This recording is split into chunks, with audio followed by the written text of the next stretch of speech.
Shivkranti TV news अन्याय अत्याचार बेकायदेशीर कृत्य करणाऱ्या विरुद्ध शोषित पीडित न्याय देणारा एकच आवाज शिवक्रांती टीव्ही दिनबंधू न्यूज संपादक सत्यशोधक शंकरराव लिंगे 7387377880 इकडे उन्हाचा पारा चढलाय आणि तिकडे अंतरवली सराटीमध्ये प्रसाद लाड नावाचा माणूस, आता प्रसाद लाड यांची ओळख एक हॉटेल चालवणारा, इथं पक्षीय वगैरे कोणी राग मानून घ्यायचा नाही बरं का, एक कॉर्पोरेट क्षेत्रातला माणूस मनोज जरांगेंचं आंदोलन थांबवायला सरकारच्या शिष्टमंडळातर्फे आलाय.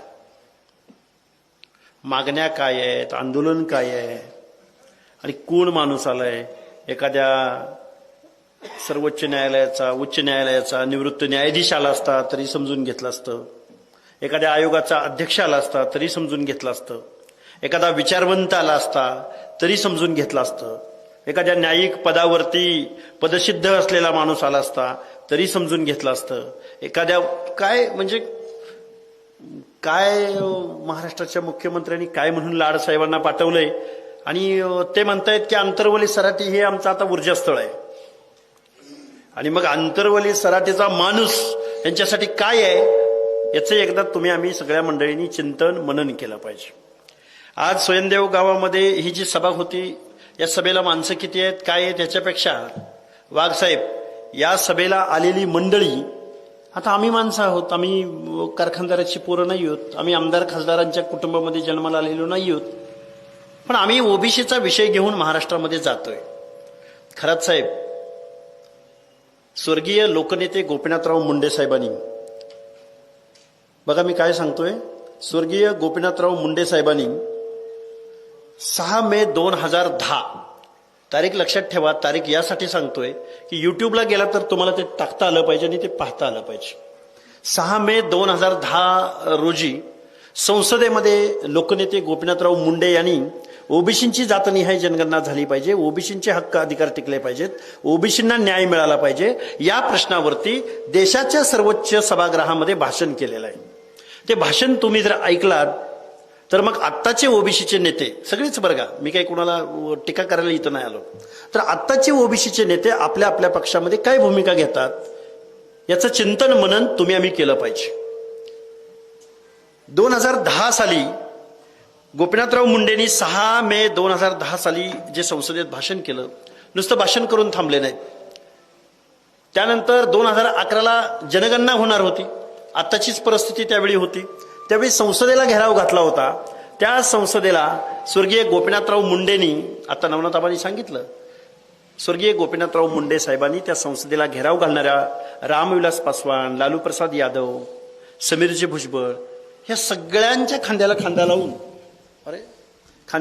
लावून त्या संसदेला घेराव घालण्यामध्ये भाजपचा सर्वोच्च नेता, कार्यकर्ते नव्हते, आमदार नव्हते, मंत्री नव्हते, तर देशाचा भाजपचा सर्वोच्च नेता त्या संसदेला घेराव घालण्यामध्ये सर्वात आघाडीवर कोण होते तर ते लोकनेते गोपीनाथरावजी मुंडे साहेब होते. हे मी का सांगतोय तुमच्यासमोर, हे का सांगतोय मी तुमच्यासमोर, आपल्याला काही गोष्टी माहीत असल्या पाहिजेत. आजची जी परिस्थिती आहे ही परिस्थिती निर्माण जी झाली महाराष्ट्रामध्ये, जी समाजामध्ये दुही निर्माण झाली, आज जर लोकनेते गोपीनाथरावजी मुंडे साहेब अस्तित्वात असते तर यावरती निश्चित रामबाण औषध गोपीनाथराव मुंडे साहेबांनी दिलं असतं, याची मला खात्री आहे. म्हणून मी मुंडे साहेबांचं एवढं तुमच्यासमोर सांगतोय. आज स्वयंदेव गावामध्ये ही सभा होत असताना अनेक प्रश्न आहेत. जातनिहाय जनगणना झाली पाहिजे हा प्रश्न आहे, तो मला समजावून सांगायचा आहे. परत तुम्हाला का झाली पाहिजे, कशासाठी झाली पाहिजे, आपण का मागणी करतोय हे समजावून सांगितलं पाहिजे. दुसरी गोष्ट, इथं काकडाचे सरपंच इथं उपस्थित आहेत. त्या चिखला गावामध्ये काय परिस्थिती होती त्यावेळी मी त्यांना फोन केला होता, मी निघालोय, पण आपल्याच मान्यवर मंडळींनी सांगितलं सर नका येऊ. आम्ही मान्य केलं, कारण त्या गावातली परिस्थिती काय आहे आणि मग तिथं जाऊन आपण काहीतरी आपल्या जाण्यानं जर काही वेगळं होणार असेल तर आपण जायचं नाही. पण साहेब मी तुम्हाला सांगतो, तुमच्या गावामध्ये जे घडलं तेच महाराष्ट्रामध्ये आमच्या माढा तालुक्यामधल्या अंजन गावामध्ये घडलं. आम्ही थांबलो नाही, आम्ही धीरानं सामोरं गेलो. प्रश्न सुटेपर्यंत आम्ही जागा सोडली नाही तिथली. तीच मोडस ऑपरेंडिटी. तशीच एक महिला राष्ट्रवादीची जिल्हाध्यक्ष पदावर असणारी दुपारी आली, 4 वाजता आली, 6 वाजता आली, रात्री 10 वाजता आली. पण आम्ही एवढे तयारीत होतो, अरे छत्रपती शिवाजी महाराजांच्या प्रतिमेच्या अडून, छत्रपती शिवाजी महाराजांच्या नावांच्या अडून जर गावागाड्यामधला सामान्य माणूस त्याच्या मनात तुम्ही दहशत निर्माण करणार असाल. आज आम्ही मातृतीर्थावर आलोय, सिंदखेड राजामध्ये आलोय. माझी जिजाऊचं नाव घेत असताना छत्रपती शिवाजी महाराजांनी हे केलं नव्हतं. सगळ्यात सोशल इंजिनिअरिंग सगळ्यात पहिल्यांदा कोणी केलं होतं महाराष्ट्रामध्ये, तर छत्रपती शिवाजी महाराजांनी केलं होतं. मावळा ही कन्सेप्ट होती शिवाजी महाराजांची. ते जातीपातीवरनं बोलवत नव्हते. मावळे, छत्रपती शिवरायांचे मावळे, जातपात नव्हती. आणि मग त्या मावळ्यांनी छत्रपती शिवाजी महाराजांसाठी आपल्या जीवाची कुर्बानी दिली. तानाजी मालुसरे कोण होते? तानाजी मालुसरे एक महादेव कोळी समाजातला लढवई या पोऱ्या. जीवा महाले शिवा काशीत कोण होते? नाभिक समाजातली पोरं. बेहरजे नाईक काय कोण होते? बेरड रामोशी. हिरोजी इंदलकर कोण होते? आमच्या वडार बेलदार समाजामधला बांधकाम करणारा सरदार. हे मी का सांगतोय तुमच्या समोर? कारण छत्रपती शिवाजी महाराजांना सगळ्यात जास्त लढाया कोणाबरोबर लढाव्या लागल्या? तर त्या आपल्या पै पाहुण्यांबरोबर लढाव्या लागल्या. आणि शिवाजी महाराजांचं स्वराज्य निर्माण करण्यासाठी 18 पगड जातीच्या लोकांनी आपल्या जीवाची कुर्बानी दिली. मग शिवाजी महाराज आमचे नाहीत? आमच्या गावामध्ये प्रतिमा बसवत असताना तुम्ही रात्री अपरात्री, रात्री 12-1 वाजता लपून छपून अंधाऱ्या रात्री कसं बस तरी, म्हणजे तुम्ही छत्रपती शिवाजी महाराजांच्या प्रतिमेची विटंबना करत आहात, मानहानी करत आहात. आमचा विरोध आहे छत्रपती शिवाजी महाराजांच्या नावाला, आणि असण्याचं काही कारण आहे का? पण तुम्ही जे काही करताय ते हेतू शुद्ध नाही. तुम्ही आमच्या मनामध्ये दहशत निर्माण करताय. तुम्ही आमच्या मनामध्ये बघा, त्यांनी यादीच अशी बनवली होती साहेब. आम्ही अंजनगावच्या प्रकरणानंतर हे सगळं थांबलं महाराष्ट्रामध्ये. आम्ही त्यामध्ये यशस्वी झालो. काकड्यामध्येच हे प्रकरण थांबलं असतं. चिखलामध्येच हे प्रकरण थांबलं असतं. परत भूमपरंड्यात ही वेळ नसती आली, अंजनगावमध्ये ही वेळ नसती आली. माझी तुम्हाला हात जोडून कळकळीची विनंती आहे की तुम्ही आम्ही गावगाड्यातली सगळी 18 पगड जातीची माणसं किमान क्लास म्हणून तरी एकत्रित येऊया. दीन, दलित, आदिवासी, ओबीसी, अल्पसंख्याक, विजयंती, काय झालंय? तुम्ही आम्ही भांडत बसलोय एकमेकाबरोबर. आणि तुमच्या आमच्या भांडण्यानं झालं काय? भांडत बसलोय गावातल्या भावाभावाबरोबर बांधासाठी, भांडत बसलोय गावच्या सरपंच पदासाठी, भांडत बसलोय सोसायटीच्या अध्यक्ष पदासाठी. आणि कुणाची जिरवतोय? तर पै पाहुण्याची जिरवतोय, भाऊभाऊकीची जिरवतोय. त्याच्या पलीकडे जाऊन ओबीसी मधल्या एका जातीने दुसऱ्या जातीबरोबर जिरवतोय. पण ज्या महाराष्ट्राच्या तिजोरीमध्ये लाखो करोडो रुपयांचा निधी, पैसा जिथं ठेवला जातो, त्या पदासाठी तुम्ही आम्ही भांडत नाही. त्या पदासाठी भांडला लोकनेता गोपीनाथराव मुंडे साहेब, म्हणून त्यांना लोकनेता म्हटलं गेलं ना. हे बघा काय झालं होतं. हा मंडल आयोग, हे ओबीसीचं आरक्षण ज्यावेळी देशभरामध्ये लागू होणार होतं, त्यावेळी महाराष्ट्रातली पण माणसं लढत होती ना. कोण लढत होतं? आता काही उदाहरणं तुम्हाला सांगावी लागतील. 91-92च्या दरम्यान स्वर्गीय शिवाजीराव बापू शेंडगे धनगर समाजाचं एक नेतृत्व, त्यांनी सांगलीला एक मेळावा घेतला होता आणि राजीव गांधी तिथे आले होते. त्यावेळची परिस्थिती अशी निर्माण झालेली होती. ते आले आणि मग ते गेल्यानंतर, अरे ये कौन सी कम्युनिटी है महाराष्ट्र में, इतनी बड़ी संख्या में इन्होंने बड़ा, असं त्यांनी भाषण केलं हिंदीमध्ये. देशभरामध्ये मंडल आयोग लागू करण्याचं वातावरण होतं. आपल्याच परिसरामधले स्वर्गीय बबनरावजी ढाकणे यांनी 15 जुलै 1983 रोजी, वाघसाहेब, खरात साहेब, 1983 रोजी स्वर्गीय बबनरावजी ढाकणे, त्यावेळचे विरोधी पक्ष नेते, त्यावेळी बॅरिस्टर मला वाटतं AR अंतुले होते. 83चा काळ. ती वेल असते ना विधानसभेची वेल, पुढची जागा, त्या वेलमध्ये उडी मारून राजदंड पळवून नेण्याचं काम, तो राजदंड सभागृहातनं बाहेर पळवून नेण्याचं काम कोणी केलं होतं? तर स्वर्गीय बबनराव ढाकणे यांनी केलं होतं. हे का सांगतोय मी? प्रश्न होता की आम्हाला ओबीसींना मंडल आयोग लागू झाला पाहिजे आणि ओबीसींना आरक्षण मिळालं पाहिजे. मग त्यांच्याबरोबर कोण होते? तर शेतकरी कामगार पक्षाचे दिबा पाटील होते. त्यांच्याबरोबर कोण होते तर जनार्दन पाटील चुनाभट्टीवाले होते, सुतार होते. परत आमचे ते तुमच्या जालन्याच्या भूमीमधले मुस्लिम समाजातले शब्बीरभाई अन्सारी होते. या सगळ्या मंडळींनी मंडल आयोग लागू व्हावा म्हणून आंदोलनं केली.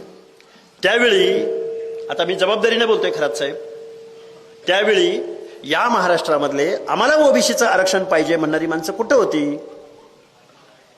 खूप विचाराने बोलतोय तुमच्या समोर. त्यावेळी आम्हाला ओबीसीचं आरक्षण पाहिजे म्हणणारी माणसं एक तरी माणूस त्या आंदोलनामध्ये होता का? त्यावेळी मंडल आयोग लागू झाला तर महाराष्ट्रामध्ये रक्ताचे पाट वाहतील म्हणून मंडल आयोगाला विरोध करणारी हीच माणसं आज काय म्हणतायत की आम्हाला ओबीसीचं आरक्षण पाहिजे. आता मगाशी कुणीतरी तुम्ही सांगितलं का वाघसाहेब लायकीचा प्रश्न सांगितला ना. आता हा लायकवान माणूस आमची लायकी काढतोय. या लायकवान माणसानं ओबीसीचं आरक्षण मागताना कधी विश्वनाथ प्रताप सिंगांचं नाव घेतलेलं ऐकलं तुम्ही? ऐकलं का कुणी? राजर्षी शाहू महाराजांचं नाव घेताना ऐकलं? महात्मा ज्योतिराव फुलेंचं नाव घेताना कधी ऐकलं? कधी बिंदेश्वरी प्रसाद मंडल की ज्यांच्या नावानं मंडल आयोग आहे, ज्यांनी देशभरामध्ये ओबीसींना न्याय देण्यासाठी अभ्यास केला, ज्यांच्या नावानं हा आयोग, बिहारचा माजी मुख्यमंत्री, त्या माणसाचं नाव घेतलेलं या लायकवान माणसानं कधी बघितलं का कधी? आम्हाला तसं मिळत नाही, बघू, छातीवर बसून घेईन, माझी लेकरं बाळ, माझी लेकरं बाळ, माझी लेकरं बाळ. हे काय लायकवान माणूस. भाषा तर कुठली कमरेखालची भाषा सगळी. एका एका एका एका नेत्याला धरायचं आणि त्याला टार्गेट करायचं. कधी भुजबळ साहेबांना, कधी मुंडे बंधू भगिनीला. आम्ही तर काय, आम्ही रोजचेच आहे, आम्ही चिल्लरच आहे, कॉक्रोच. आम्ही कॉक्रोच आहे, कॉक्रोचच्या या दृष्टिकोनातून. पण कॉक्रोच काय करू शकतो? राग मानू नका बरं का भाजपवाल्यानो. का आता आपण इथं ओबीसीच्या हक्क अधिकारासाठी बसलोय. आम्ही रात्रंदिवस पळतोय, रात्रंदिवस. कॉक्रोच जनता पार्टीनं भल्या भल्यांच्या तोंडचं पाणी पळवलं गेल्या 3 दिवसामध्ये.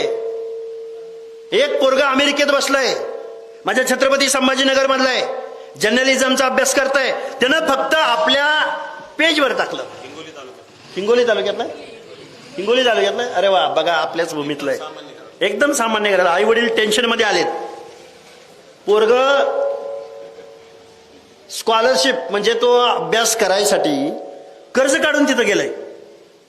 10 लाख फॉलोअर्सनी त्याला फॉलो केलंय. ती माणसं म्हणतायत आम्ही सदस्य आहोत कॉक्रोच जनता पार्टीची, आम्ही सदस्य आहोत. महिला उठते, आम्ही सदस्य आहोत. माणूस उठतोय, आम्ही सदस्य आहोत. अरे ते सगळं मोबाईल उघडलं की काय कॉक्रोच जनता पार्टी, कॉक्रोच जनता पार्टी, कॉक्रोच जनता पार्टी, कॉक्रोच जनता पार्टी. म्हणजे तरुणांच्या मनामध्ये किती राग आहे हे 2 दिवसामध्ये इथल्या लोकांनी बघितलंय. त्यामुळं बॅन करावं लागलं. बॅन कोणाला करचाल? अरे गावामध्ये 80% तुम्ही आम्ही आहोत. किती टक्के? 80%. त्यामुळे हे आमदार खासदार जरांगेला पाठिंबा देतात ना. आपल्या वाड्यावरती, वस्त्यावरती, तांड्यावरती, पाड्यावरती, ओबीसीच्या दारामध्ये, भटक्यांच्या दारामध्ये, गावगाड्यातल्या तुमच्या आमच्या घरामध्ये जर ही माणसं मतं मागायला आली तर त्यांना आपण विचारायचं, तुम्ही जरांगेला पाठिंबा देत होता, बरं ठीक आहे, जरांगेची मागणी मान्य केली. आता आबांनी थोडासा स्पर्श केला होता, मी जरा तुम्हाला इसकटून सांगतो थोडं 2 मुद्दे. ओबीसीचं आरक्षण आज रोजी संपलेलं आहे. जबाबदारीने सांगतोय, माणसं कमी आहेत, जबाबदार माणसं आहेत. आज रोजी कसं संपलंय? मी आता पिंपरी चिंचवड सांगत नाही, पुणे सांगत नाही, कोल्हापूर महानगरपालिका सांगत नाही, छत्रपती संभाजीनगर महानगरपालिका सांगत नाही. तिथं 60-70% आता ओबीसीच्या पुढं ओबीसीचे रिझर्वेशन पडलं. अरे एखादा सुतार आहे का, एखादा लोहार आहे का, धनगर आहे का, बंजारा आहे का, माळी आहे का, वंजारी आहे का, ही नावं शोधली जायची आणि मग साध्या सुध्या माणसांना प्रतिनिधित्व मिळायचं. मग त्या प्रतिनिधित्वातनं नेतृत्व तयार होतं. आमच्या सविताताई जिल्हा परिषदेच्या सदस्य होत्या, त्यांना कळलं तिथं काय चालतं काय नाही चालत, म्हणून त्यांना आमदारकीचं स्वप्न पडलं ना. पंचायत राजला लोकशाहीचा पाळणा म्हटलं जातं. नेता कधी घडतो? ज्यावेळी पंचायत राजमध्ये सरपंच होतो, पंचायती मेंबर होतो, सभापती होतो, जिल्हा परिषद सदस्य होतो, अध्यक्ष होतो, त्यावेळी त्याला विधानसभेचं स्वप्न पडतं ना. पण ते तुमचं गावगाड्यामध्ये तुमचं नेतृत्व संपवण्याचा डाव या मंडळीने आखला आणि मग या आमदार खासदारांना बोलता येत नाही म्हणून त्यांनी जरांगे नावाच्या अनपढ माणसाला सपोर्ट केला. मग या सपोर्ट करणाऱ्यामध्ये कोण होते? आजचा लाड सोडून देते काय हॉटेलवाला आहे, यामध्ये शरद पवार, राजेश टोपे, आता कोण काय कुणाची नाव घेऊ, पुरोगामी नेते म्हणून घेणारे माणसं. अरे मग आता मराठा समाज जर ओबीसी मध्ये समावेश झाला, तुम्ही आम्ही कुठं असाल? कुठं असाल तुम्ही आम्ही? सातारा जिल्हा परिषदेचं अध्यक्षपद हे ओबीसी साठी राखीव होतं. जी व्यक्ती ओबीसीच्या जागेवर सातारा जिल्हा परिषदेची अध्यक्ष झाली ती व्यक्ती ओपन मधून निवडून आली होती. ध्यान देऊन ऐका सगळेजण, ओपन मधून निवडून आली होती. त्यांच्याकडे ओबीसीचा दाखला नव्हता.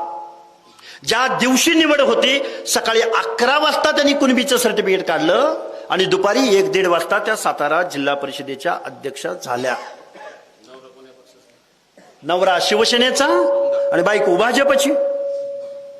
भांडणं मंत्र्यांची भांडणं, ही भांडणं त्यांची नव्हती, ही लुटूपुटूची भांडणं होती. तुमच्या आमच्या डोळ्यामध्ये माती टाकण्याचा हा प्रोग्राम चालू होता आणि ओबीसी शांतपणे तो बघत होता. जाऊ द्या ते सातारा, फलटण, दौंड सगळं बाजूला राहू द्या. ते दौंडची नगराध्यक्ष झाली दुर्गादेवी जगदाळे. ताई ऐका ध्यान देऊन, देशाला स्वातंत्र्य मिळालं, महाराष्ट्र अस्तित्वात आला तर त्यावेळी दौंडचा पहिला आमदारच्या घरात झाला होता जगदाळे. त्यांचं नातेसंबंध हे नेपाळच्या राजघराण्याशी आजही, नेपाळच्या राजघराण्याशी जगदाळे कुटुंबियांचं ब्लड रिलेशन. त्यांनी ओबीसीचा दाखला काढला आणि त्यांनी दौंडचं नगराध्यक्षपद, काय सामाजिक दुजाभाव झाला असेल व त्या जगदाळे कुटुंबाबरोबर. काय त्यांनी कुठलं नाभिकाचं काम केलं असेल, सुताराचं काम केलं असेल, लोहाराचं काम केलं असेल, धनगराची मेंढर राखली असतील, बंजारासारख्या तांडा वस्तीवर राहिले असतील. काय काय केलं असेल व त्या राजघराण्यातल्या व्यक्तीनं. बरं ते पण जाऊ द्या. पुण्याजवळच एक उरुळी देवाची नगर परिषद, उरुळी देवाची म्हणजे फुरसुंगी परिसरामध्ये एक नगर परिषद अस्तित्वात आली नव्यानं. कायंदे साहेब, त्या उरुळीच्या त्या नगर परिषदेमध्ये 9 जागा ओबीसीला राखीव होत्या. किती जागा राखीव होत्या? 9. 9च्या 9 जागा. मी मीडिया समोर बोलतोय, महाराष्ट्रासमोर बोलतोय, लाईव्ह हे चालू आहे आता. हे त्या 9च्या 9 जागा मराठा कुणबींनी घेतल्या. किती? 9च्या 9. म्हणजे आता इथून पुढं तुम्ही आम्ही आता ओबीसी, विजयंती, ब, क, ड आता हे विसरून जायचं. आता ओबीसी म्हटलं की मराठा कुणबी. मग काल 19 मेला आपल्या मंत्रिमंडळाची सब कमिटीची बैठक होती मंत्रालयामध्ये. बैठक होती 21ला, घेतली त्यांनी 19ला रात्री 12 वाजता, 11:30 पावणे 12च्या दरम्यान फोन आला की उद्या अर्जंट बैठक लागली आणि तुम्ही जे निवेदन दिलं होतं त्या निवेदनावर बैठक आहे, तुम्ही या. मग त्या बैठकीला ओबीसीचे 6 मंत्री उपस्थित होते. माननीय भुजबळ साहेब उपस्थित होते, अध्यक्ष बावनकुळे साहेब उपस्थित होते. त्या बैठकीला गणेशजी नाईक उपस्थित होते. त्या बैठकीला आपले संजय राठोडजी उपस्थित होते. त्या बैठकीला गुलाबराव पाटील उपस्थित होते. त्या बैठकीला अतुलजी सावी उपस्थित होते. 6 मंत्रिमंडळातले कॅबिनेट मेंबर उपस्थित होते आणि 100 ते 150 अधिकारी उपस्थित होते.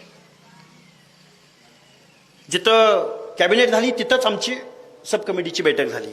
त्या बैठकीमध्ये आम्ही त्यांना प्रश्न विचारला, तुम्ही आम्हाला स्कॉलरशिप देत नाही, तुम्ही आम्हाला जिल्ह्याला वसती असलं तर मला सांगा बरं का, तुमच्या इथं कुठं ओबीसीसाठी वसतिगृह असतील जिल्ह्याच्या ठिकाणी एखादं तरी सांगा मला. तुम्ही आम्हाला वसतिगृह देत नाही, तुम्ही आम्हाला स्कॉलरशिप देत नाही, तुम्ही आम्हाला नोकऱ्यामध्ये, आता नोकऱ्यामध्ये तर परत असं सांगितलंय की जो रिझर्वेशनचा कुठं फायदा घेईल तो ओपन मध्ये येऊ शकत नाही. तिथं तर मग आता तुम्ही संपलाच. म्हणजे तुम्ही नोकऱ्यातून संपला, तुम्ही लोकल बॉडीमधून संपला, म्हणजे पंचायत राज म्हणजे सरपंच पदापासून ते झडपी अध्यक्षपदी तिथून तुम्ही संपलात. तुम्ही याल, आता तुम्ही या गटामध्ये तुमची 10-12 गावं असली तर तुमचा माणूस निवडून पण येईल, एखादा पंचायतीला येईल, झडपीला येईल, कारण तुमच्याशिवाय पर्याय नसेल म्हणून निवडून येईल. पण जिल्हा परिषदेचा अध्यक्ष नाही होऊ शकणार, सभापती पदावर नाही जाऊ शकणार, हे वास्तव आहे. आणि मग ज्या फुले शाहू आंबेडकरांच्या विचारांनी तत्वांनी तुम्हाला आम्हाला जे आरक्षण दिलं, जे प्रतिनिधित्व दिलं, ते प्रतिनिधित्व आज गेल्यात जमाय. मग आता आपण मगाशी मी गोपीनाथराव मुंडे साहेबांचं सांगितलं नाही, भाजपचं ऐकलं त्यांनी. माझा ओबीसी बांधव, माझा गावगड्यातला कष्ट करणारा माणूस, ज्याच्या बाबतीमध्ये सामाजिक दुजाभाव झालाय, त्या माणसांना न्याय द्यायचा असेल तर मला उभं राहावं लागेल. मला पक्ष पार्टीच्या पुढे जाऊन मला रामविलास पासवानांच्या खांद्याला खांदा द्यावा लागेल, लालू प्रसादांच्या खांद्याला खांदा द्यावा लागेल. ही गोपीनाथराव मुंडेंची भूमिका होती. मग आता गोपीनाथराव मुंडेंचे भक्त तुम्ही आम्ही असू, गोपीनाथराव मुंडे तुमचे आमचे ओबीसीचे नेते असतील, तर मग हे ओबीसीचं आरक्षण जाताना तुम्ही आम्ही काय करायचं? गप्प बसायचं? गप्प बसून चालणार नाही. म्हणून खूप काही गोष्टी बोलता येतात. आज सैनदेव या गावामध्ये जातनिहाय जनगणना झाली पाहिजे, आमचं आरक्षण टिकलं पाहिजे, आमचं प्रतिनिधित्व टिकलं पाहिजे, आम्हाला बदनाम केलं जातंय, त्यासाठी तुम्हाला आम्हाला एकत्र आलं पाहिजे. बरं, सगळ्यांचं दुखणं समान आहे की काय वेगळं आहे? फक्त वंजाऱ्यांनी बैठका घेऊन चालतील का? फक्त माळ्याने घेऊन चालतील का? फक्त धनगरांनी घेऊन चालतील का? नाही. तुम्हाला आम्हाला गावगाड्यातल्या हरेक माणसाला बोलवावं लागेल. तुम्ही आम्ही लढणारी माणसं आहोत. गावात एक घर कुंभाराचं असेल तर तो बैठक नाही घेऊ शकणार. म्हणून माझी गावगाड्यातल्या 18 पगड जातीच्या लोकांना माझी हात जोडून कळकळीची विनंती आहे, बाबांनो, तुम्ही आम्ही एकत्रित आलं पाहिजे. तुम्ही आम्ही एकत्रित येऊन या सगळ्या गोष्टीवरती काम केलं पाहिजे. त्या सब कमिटीमध्ये खरात साहेब मी प्रश्न विचारला त्यांना, तुम्ही लाडकी बहीण योजनेला, आता बहिणीच आहेत बरं का सगळ्या, ते देताय ठीक आहे, 30-35 हजार कोटी रुपये तुम्ही वर्षाला देताय. ती श्रावण बाळ योजना काहीतरी योजना आहे, तिला तुम्ही हजारो कोटी रुपये देताय. तुम्ही 80% लोकांना मोफत राशन देताय खायला. आम्हाला राशन नकोय, आमच्या तेवढी धमक आहे करून खायची. आमच्या पोरांना दर्जेदार शिक्षण द्या, आमच्या पोरांना वसतिगृह उपलब्ध करून द्या. माझ्या लाडक्या बहिणीला अकाउंटला पैसे नका टाकू. तिचा शिक्षणातला ड्रॉपआउट, तिचं शिक्षणातलं गळतीचं प्रमाण, तुम्ही गावगाड्यातली माणसं आहे म्हणून सांगतो. अरे, पहिलीला 5-50 पोरींनी ऍडमिशन घेतलं तर त्या 10वी-12वीला जाईपर्यंत त्यातल्या 10-12 सुद्धा उरत नाहीत. मग 10वी-12वी पर्यंत 10-12 उरत नाहीत, मग त्यातल्या डॉक्टर किती होत असतील, त्यातल्या इंजिनियर किती होत असतील, मग त्यातल्या स्पर्धा परीक्षेला किती जात असतील, मग त्यातल्या वकील, कलेक्टर, तहसीलदार किती होत असतील. आणि शासनाची घोषणा काय? अकाउंटला पैसे जमा करतो. म्हणजे तुम्ही अभ्यास करू नका, तुम्ही वसतिगृहात राहू नका, तुम्ही राजकारण करू नका, कारण तुम्ही आम्हाला विचारचाल. तुम्ही जातनिहाय जनगणना मागायची नाही. तुम्हाला दिलंय ना, तुम्हाला सभापतीपद केलंय ना, तुम्हाला आमदार केलंय ना, तुम्हाला परिषदेवर घेतलंय ना, तुम्हाला मंत्रीपद दिलंय ना. अरे, गोपीनाथराव मुंडे नावाचा माणूस असताना एक वेळ अशी होती की बीडमध्ये छोट्या छोट्या कार्यकर्त्यांना घेतलं त्यांनी आणि परत नवीन माणसं उभी केली आणि परत निवडून आणली. अरे, ही जनता जर तुमच्या पाठीशी असेल तर कुठलं पद आणि कुठला पक्ष, कुठली पार्टी, तुमचं कर्तृत्व पाहिजे ना. पक्षी ज्यावेळी आकाशात विहार करतो ना, फांदी तुटली म्हणून तो थांबतो का? तर त्याच्या पंखावरती त्याचा विश्वास असतो. म्हणून माझी गावगाड्यातल्या सगळ्या लोकांना विनंती आहे की तुम्ही आम्ही सगळ्या माणसांनी एकत्रित आलं पाहिजे आणि या इथल्या सत्ताधाऱ्यांना जाब विचारला पाहिजे.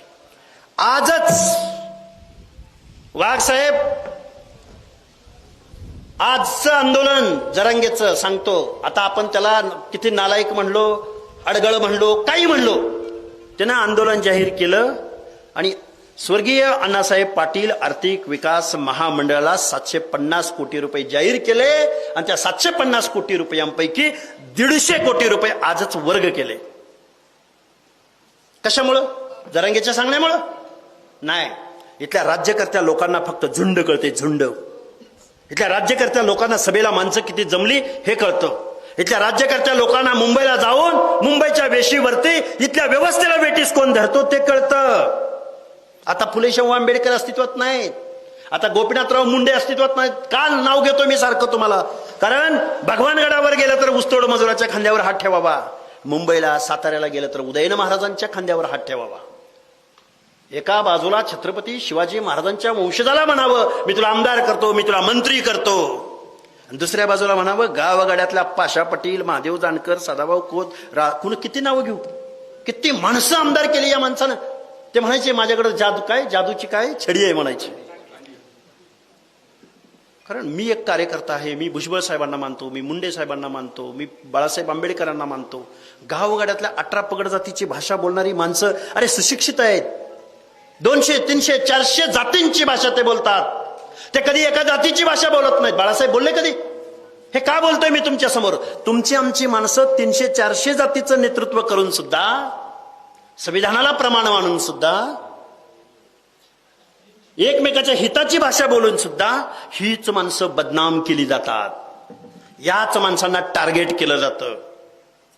कारण तुम्ही आम्ही गप्प आहोत, तुम्ही आम्ही उठाव करत नाही, तुम्ही आम्ही बोलत नाही, तुम्ही आम्ही एकत्रित येत नाही, तुम्ही आम्ही निवडणुकीत आपलं कोण परक कोण हे शोधत नाही.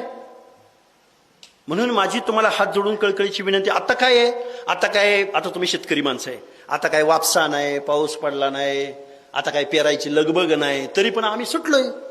आता काही निवडणुका नाही डोळ्यासमोर, आम्ही म्हणतोय आम्ही तुमच्या गावात येतोय, कितीही माणसं असू द्या, मान्य आहे ना. आम्ही 100 सभा घेऊ, 100 गावामध्ये जाऊ. आता सिंदखेड राजा, देऊळगाव राजा, अजून कुठं नांदेड जिल्हा, अजून कुठं परभणी जिल्हा, सोलापूर जिल्हा, जिथं जिथं बोलवतील तिथं तिथं जायचं, द्यायचं वरण बियाणं टाकून द्यायचं. काही पक्षी खाऊन जातील, काही वाळून जाईल, एखाद्या चांगल्या सुपीक फर्टाईल लँडमध्ये ते उगवून येईल. करणार काय, काय करू शकतो तुम्ही आम्ही? म्हणून माझी तुम्हाला हात जोडून कळकळीची विनंती आहे, गावगाड्यातल्या सगळ्या 18 पगड जातीच्या लोकांनी एकत्रित आलं पाहिजे. हा देश आपला आहे, हे राज्य आपलं आहे, ही व्यवस्था आपली आहे. पण तुम्ही आम्ही बेदखल का झालो? तुमच्या आमच्यामध्ये एकी नव्हती म्हणून. हा महाराष्ट्र कोणाच्या बापाची जहागिरी नाही. मगाशी कोण बोललं 6 कोटी, 6 कोटी, 10 कोटी, 12 कोटी. त्या बीडच्या चौकामध्ये लय झालं तर 1 एकर, 2 एकर, 3 एकर जागा असेल. त्याचं स्क्वेअर फूट किती होते तुम्हीच मला सांगा.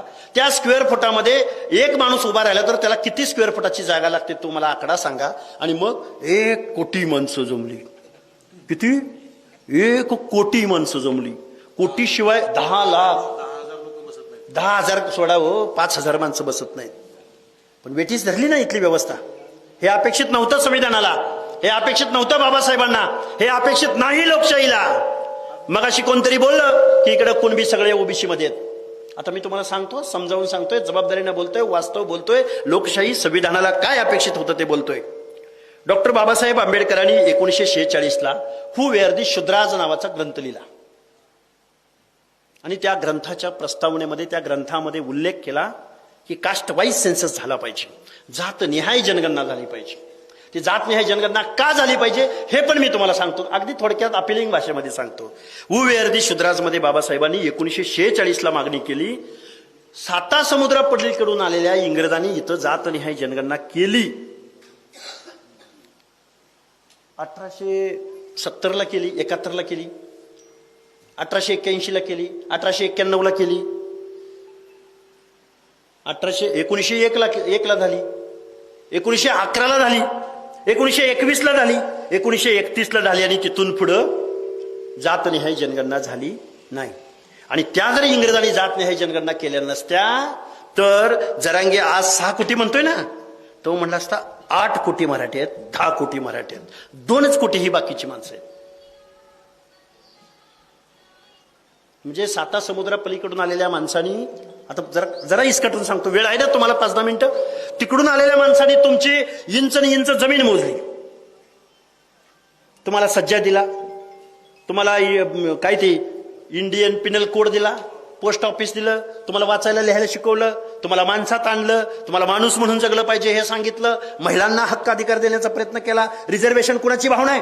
गोलमेज परिषदा काय होत्या, सायमन परिषदा काय होत्या, त्या प्रत्येक परिषदेमध्ये जाऊन तुमची आमची बाजू कोणी मांडली तर डॉक्टर बाबासाहेब आंबेडकरांनी मांडली. नाही तुम्ही आम्ही बाबासाहेबांना समजून घेऊ शकलो. इथली बहुजन जनता, 80% लोकांचा कॉन्सेप्ट महामानव काशीरामजींनी महाराष्ट्रात पहिल्यांदा मांडला. फुले शाहू आंबेडकर महाराष्ट्रात जन्माला आलेत तर सगळ्यात पहिल्यांदा परिवर्तन कुठं होईल तर महाराष्ट्रात होईल. नाही तुम्ही आम्ही समजून घेतलं त्यांना. कारण तुम्ही आम्ही इथल्या कारखानदारांच्या, वतनदारांच्या, जहागीरदारांच्या सावलीच्या बाहेर जाऊच शकत नाही.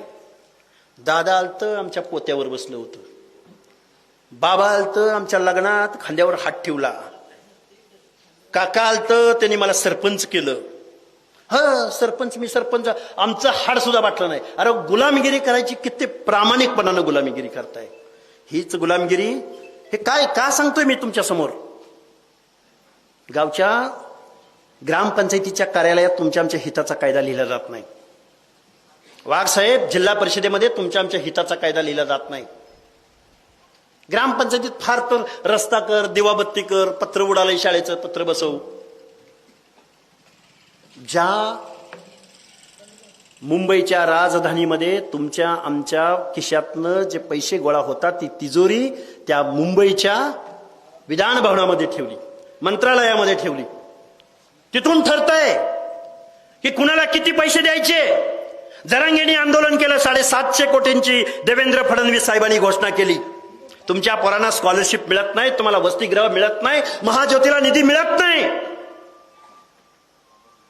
कोर्ट म्हणतोय नक्की यांची संख्या किती आहे, ओबीसीची संख्या किती आहे. कुठलीही केस कोर्टात अडकू द्या, यांचा इम्पेरिकल डेटा कुठे आहे? शब्द परत ध्यानात घ्या. इम्पेरिकल इम्पेरिकल इम्पेरिकल कुठं आहे? कोण किती आहेत? कुठल्या जिल्ह्यात, कुठल्या तालुक्यात कोण काय आहे? तुम्हाला कळूच दिलं नाही तुम्ही किती आहेत आणि काय आहात. नाही कळू दिलं. मग जर तुमची संख्या तुम्हाला कळत नसेल, तुम्हाला बजेट कोण देईल? पारद्याची घरं या महाराष्ट्रात किती आहेत हे जोपर्यंत कळणार नाही, तोपर्यंत पारद्याला 1 गुंठा जागा मिळणार नाही, त्याला घर मिळणार नाही, त्याची लेकरं शाळेत जाणार नाहीत. कारण त्यांना माहीतच नाही की महाराष्ट्रात पारधी किती राहतात, गिरी गोसावी किती राहतात, नाथपंथी डवरी गोसावी किती राहतात.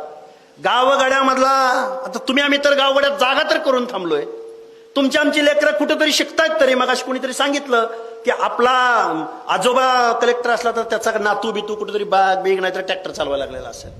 आता अरे स्वातंत्र्य मिळालं, लोकांची भावना होती एकमेकाला इज्जत द्यायची. अरे गावातला एक बेरडाचा वेशीवरचा नायकाचा माणूस आहे, त्याला आपल्याला न्याय द्यायचा आहे, ही भावना त्यावेळेच्या राज्यकर्त्यांची होती. आत्ताच्या लोकांची भावना आहे तुम्ही लय खाल्लंय, आता आम्हाला खाऊ द्या.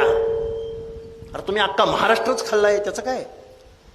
इथला सहकार मंत्री पदावर कोण राहिलं, इथल्या गृहमंत्री पदावर कोण राहिलं, इथल्या अर्थमंत्री पदावर कोण राहिलं, इथल्या मुख्यमंत्री पदावर कोण राहिलं, उपजाऊ जमिनी कोणाच्या?